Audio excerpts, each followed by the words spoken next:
নমস্কার বন্ধুরা, চলে এলাম আরেকটি নতুন ভিডিও নিয়ে। আজকে আমরা বানাবো কলকাতা স্টাইল বিরিয়ানি মশালা। এই বিরিয়ানি মশালা বানাতে যে উপকরণ দরকার সেগুলো মাপ সমেত আমি এখানে লিখে দিয়েছি। আপনারা একটু এগুলো লিখে নেবেন। এখানে আমি যেই পরিমাণ মশলা নিয়েছি তাতে আপনারা আন্দাজ মতন 20 থেকে 25 প্লেট বিরিয়ানি বানাতে পারবেন। তাহলে দেখে নিন কোন কোন মশলা কি কি পরিমাণে নেওয়া হচ্ছে।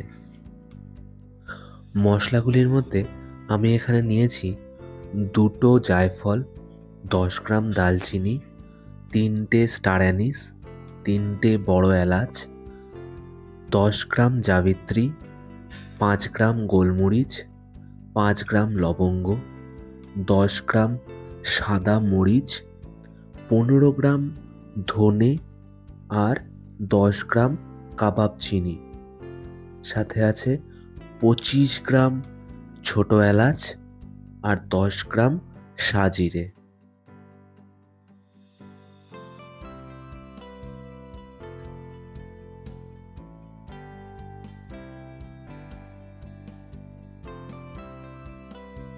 এই সমস্ত মশলাগুলি আমাদের একটি শুকনো খোলায় রোস্ট করে নিতে হবে।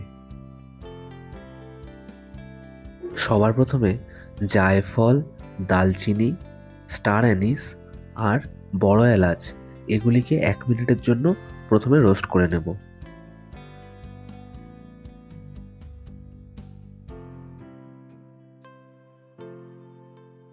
এবার বাকি সমস্ত মশলাগুলি দিয়ে দিচ্ছি। দিয়ে 2 থেকে 3 মিনিট ভালো করে রোস্ট করব। এই সময় আমরা সাজিরাটা দিচ্ছি না।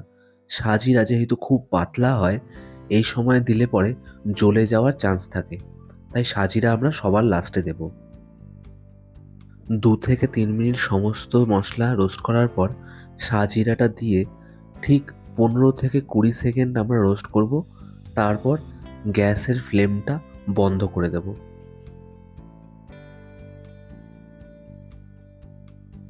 এবার একটা প্লেটের মধ্যে সমস্ত মশলাগুলিকে বের করে এগুলিকে ঠান্ডা হওয়ার জন্য কিছুক্ষণ রেখে দেব। এবার মশলাগুলি ঠান্ডা হয়ে গেলে একটি মিক্সার জারের মধ্যে নিয়ে একটি ফাইন পাউডার বানিয়ে নেব। এই ফাইন পাউডার বানিয়ে নিলেই কিন্তু আমাদের বিরিয়ানি মশলা একদম রেডি। এই মশলা দিয়ে আপনারা বিরিয়ানি বানালে একদমই কলকাতা বিরিয়ানির মতন টেস্ট পাবেন।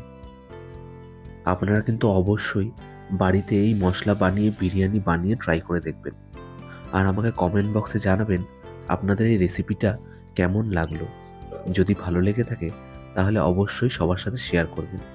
তাহলে আজকের মতন আসছি, দেখা হচ্ছে আবার পরের ভিডিওতে।